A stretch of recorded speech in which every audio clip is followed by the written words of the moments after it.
you know that the author of the Gospel of Luke and the book of Acts of the Apostles was not Jewish, nor was he one of the 12 apostles. The Evangelist, a learned man, guided by the Holy Spirit, who left an eternal legacy in the Word of God.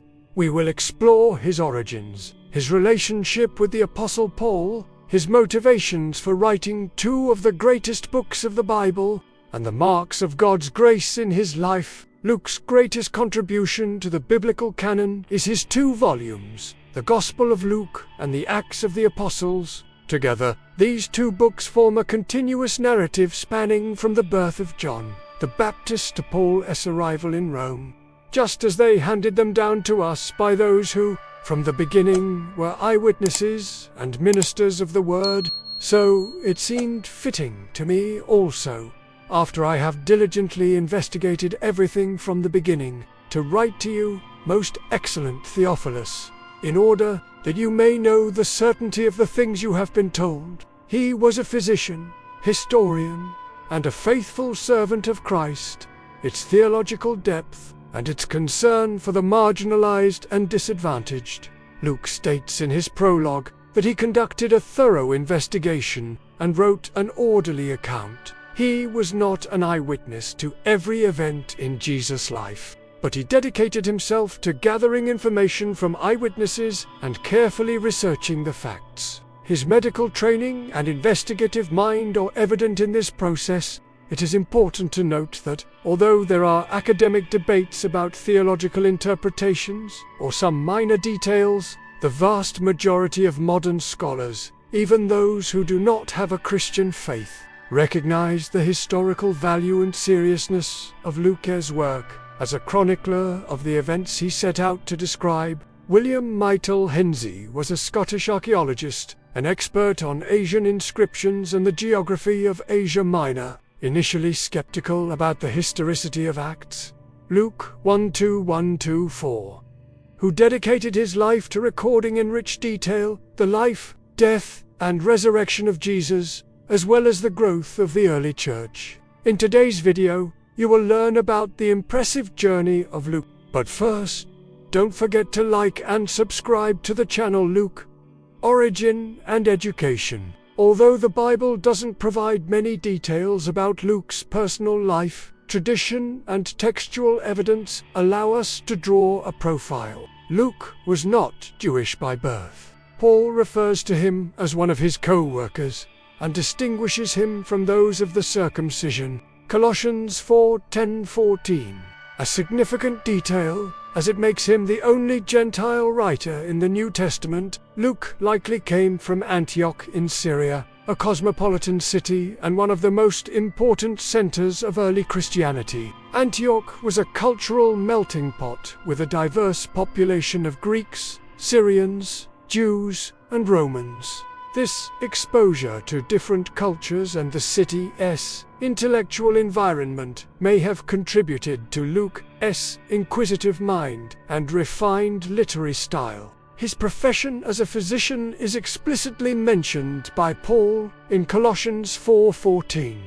Luke, the beloved physician, and Demas greet them, where he frequently describes illness, healing, and human suffering with remarkable accuracy and compassion. Luke is believed to have converted to Christianity sometime after the ascension of Jesus and Pentecost. It is possible that he had contact with Paul in Antioch, or during his early missionary journeys. This information is crucial to understanding Luke's perspective. His medical training, likely a doctor with a keen eye for detail, an interest in the human condition, and a concern for health and well-being. This sensitivity is evident in his writings. His education and profession would have positioned him to appreciate the Christian message and communicate it effectively to a learned Gentile audience. Luke's Gospel is the longest of the 4 Gospels and stands out for its richness of detail. There are many who have arranged in order the account of the events that were fulfilled among us. This statement reveals Luke's methodology. However, after years of research and archaeological discoveries, he became convinced of Luke's extraordinary accuracy. In his work St. Paul, the Traveller, and the Roman Citizen, he details how archaeological discoveries have consistently validated the place names. Was a prolific author and a strong defender of Luke's historical reliability in his works, such as Asterisk, the New Testament documents are reliable, and the Book of Acts Asterisk. In the Book of Acts, he consistently pointed to the accuracy of Luke's geographical, political, and cultural details, arguing that archaeology and the study of extra-biblical sources repeatedly corroborate the Lucan narrative. But the profession was not as regulated as it is today, using plants for various conditions, which not only restored physical health, but also demonstrated divine power over the forces of evil. Luke's training as a physician, in this context, would have equipped him with practical knowledge and an analytical mind. Hygiene was recognized as important,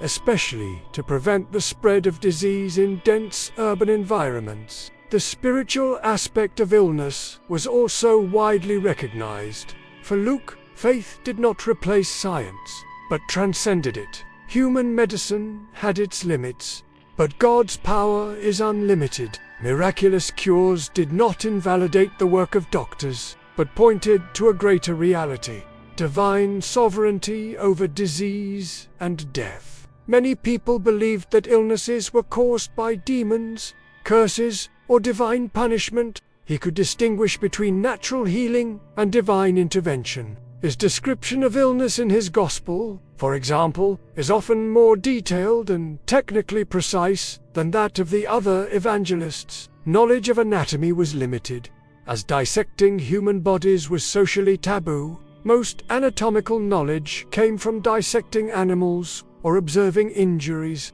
Official titles, customs, and travel routes, written by Luke, view him as a diligent researcher and an accurate writer, whose work offers a valuable window into the world of the first century to the beginnings of Christianity, which is reflected in his description of healing episodes in his Gospels and the Book of Acts. He uses precise medical terminology in several passages, demonstrating his knowledge. For example, in Luke 8:43, he describes the woman with a hemorrhage who had spent all her possessions on doctors and yet could not be cured, the balance of which was considered essential for health. His medical training likely enriched it, especially with regard to the healings and miracles recounted in his writings. For Luke, the physician, observing these occurrences would not be a conflict, but a tangible demonstration of a higher power. Hippocratic physicians used methods such as diet, bloodletting, purgatives, medicinal herbs, and simple surgeries. There was also the legacy of Galen, a 1st century atheist. Although he lived after Luke, his writings systematized and expanded much of the medical knowledge of the time. Medicine in Luke's time, between tradition and observation. Medicine in the 1st century AD was a mixture of ancestral practices, superstitions, and growing empirical knowledge. He went so far as to call Luke a first-class historian.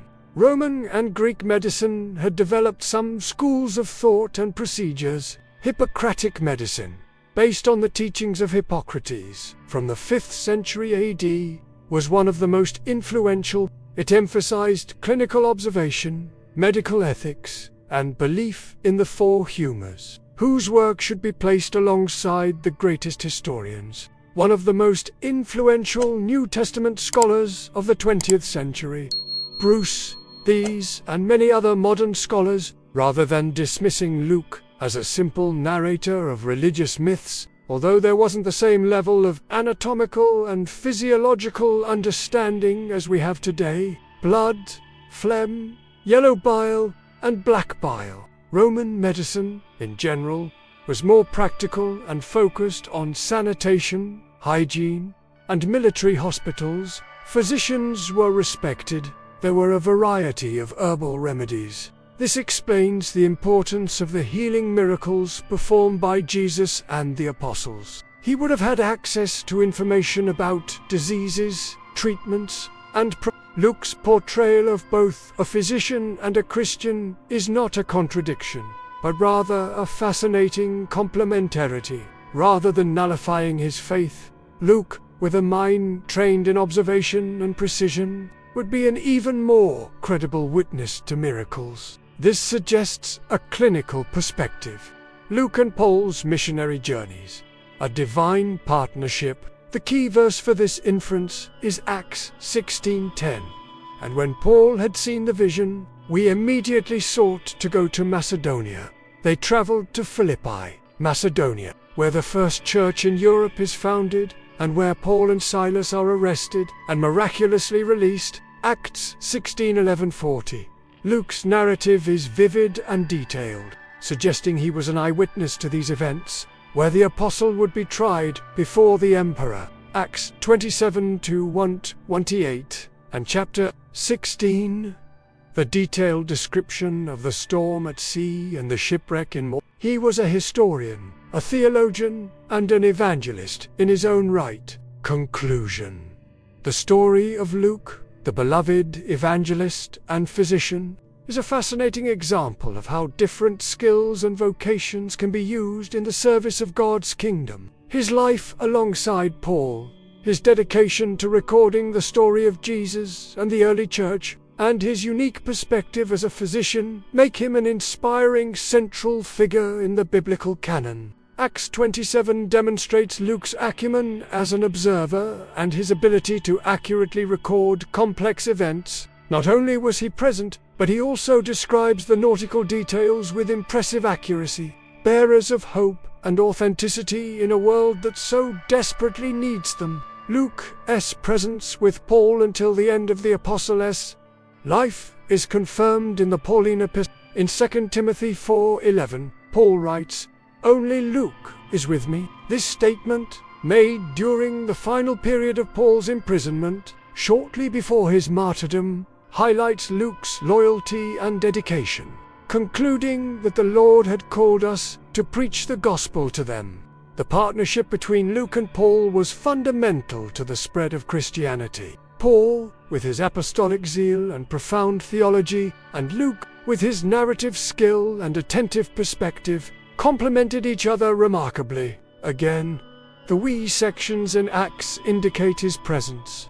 Acts 25:6 state, "These therefore waited for us at Troas, and after the days of unleavened bread we sailed to May Luke's life and writings inspire us to be people who rigorously seek truth, who generously exercise compassion, and who understand that faith can be a catalyst for healing and transformation in all spheres of life." And in 5 days we arrived at Troas, where we stayed 7 days. During this journey, Luke likely witnessed Paul's ministry in Ephesus, one of the most important cities in the Roman Empire, where Paul faced opposition and riots. The shifter we seek, and he called us, indicates that Luke joined the group. Luke was a loyal and invaluable companion to the Apostle Paul, especially during his missionary journeys. The relationship between the two is a testament to friendship and collaboration in spreading the gospel. Luke's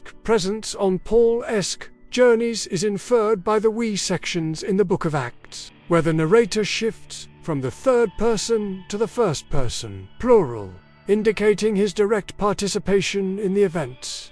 It is likely that Luke joined Paul during a second missionary journey to the Troas. From then on, Luke accompanies Paul at crucial moments. Luke reunites with Paul on his third missionary journey, Acts 19. He also accompanied Paul on his journey back to Jerusalem. Aware of the dangers that awaited the apostle, Luke recorded Paul's farewell address to the Ephesian elders at Acts 20:17-38.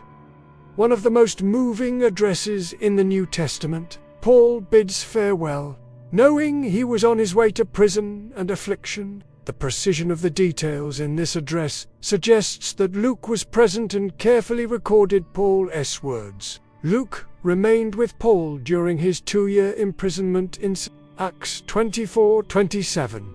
During this time, Luke would have had access to valuable information and the opportunity to interview witnesses, which would be crucial to the composition of his Gospels. He also accompanied Paul on his perilous journey to Rome. He was a faithful companion, never abandoning Paul even in his most difficult moments. Luke was not just a scribe.